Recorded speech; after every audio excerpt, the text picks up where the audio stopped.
চট্টগ্রামে বিভিন্ন রাজনৈতিক দলের ছত্রছায়ায় সক্রিয় ২ শতাধিক কিশোর গ্যাংয়ের ১৫০০ সদস্য। এসব কিশোর গ্যাংয়ের পৃষ্ঠপোষক কথিত বড় ভাই ৬৪ জন। গত ৫ বছরে সংগঠিত ৫৫৮টি অপরাধের সাথে কিশোরদের সম্পৃক্ততা পেয়েছে পুলিশ। কিশোর গ্যাং ও তাদের মদতদাতাদের বিরুদ্ধে জিরো টলারেন্স নীতি অব্যাহত থাকবে জানিয়েছেন সিএমপি কমিশনার। বয়সে কিশোর হলেও পেশা চাঁদাবাজি, ছিনতাই, ডাকাতি ও অপহরণ। পুলিশের হাতে আটক হলেই পরিচয় দেয় কথিত বড় ভাইদের। কিশোরদের নানা অপরাধমূলক কর্মকাণ্ডে ব্যবহার করছেন বড় ভাইয়েরা। অপরাধে জড়িয়ে পড়া কিশোরের মধ্যে দরিদ্র পরিবারের পাশাপাশি মধ্যবিত্ত ও উচ্চবিত্ত পরিবারের সন্তানও রয়েছে। পুলিশের এক প্রতিবেদনে বলা হয়, স্কুলগুলোতে অনুপস্থিত থাকা ৫৪% শিক্ষার্থীর বেশিরভাগই জড়িয়ে পড়েছে অপরাধে।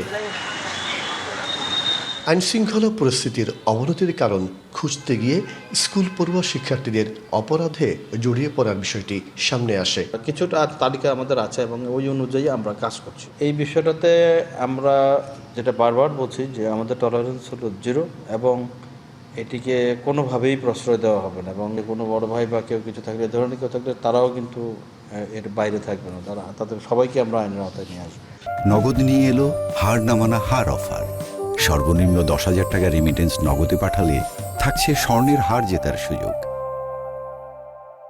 সবশেষ গেল ১৩ এপ্রিল মৌসুমী আবাসিক এলাকায় ৮তলা ভবনের লিফটের গর্তে ফেলে হত্যা করা হয় কলেজ শিক্ষার্থী সাজিদকে। এ ঘটনার পর কিশোর গ্যাংয়ের কয়েকজন সদস্যকে আটক করে পুলিশ। কিশোর গ্যাং বলেন, শিশু অপরাধী বলেন, ওকে যদি আমরা একসাথে কনফাইন করে রাখি তাহলে ও জেলখানায় যে সময়টা অতিবাহিত করবে তখন ও কি শিখবে? হঠাৎ কোনো একটা শিশু অপরাধের সাথে জড়িত হয়ে গেল, ওকে আমরা জেলে না দিয়ে রিহ্যাবিলিটেশন সেন্টারে দিতে পারি। সামাজিক মূল্যবোধের অভাবে বেড়ে ওঠা এসব কিশোর পরিবারের অজান্তেই জড়িয়ে পড়ছে অপরাধে। পারিবারিক ত্রুটিপূর্ণ সামাজিককরণটা নিয়ন্ত্রণে আনা যায় এবং রাষ্ট্র যদি এই রিকগনাইজ করে কোনো রাজনৈতিক দল কিশোর গ্যাংদেরকে রাজনৈতিক রিক্রুটমেন্ট করবে না এবং রাজনৈতিক হাতিয়ার হিসেবে ব্যবহার করবে না, তাদেরকে শুধরানোর ব্যবস্থা না করেন, ভবিষ্যতে কিশোর গ্যাংয়ের কারণে এই বাংলাদেশের আইন শৃঙ্খলা পরিস্থিতির অনেক বেশি অবনতি হবে বলে আশঙ্কা করছে। কিশোর গ্যাংয়ের অপরাধ নিয়ন্ত্রণে সমন্বিত ও দীর্ঘমেয়াদী কৌশল না নিলে পরিস্থিতির আরও অবনতির শঙ্কা। এই কিশোররা যারা কিশোর গ্যাংয়ে জড়িত তারা ক্রমান্বয়ে ভয়ঙ্কর সন্ত্রাসীতে পরিণত হচ্ছে। সুতরাং এখানে আইনি সংস্কার দরকার আছে। তাই অভিভাবকদের আরও সজাগ হবার পরামর্শ সমাজবিজ্ঞানীদের। মাসুদুল হক, ডিবিসি নিউজ, চট্টগ্রাম।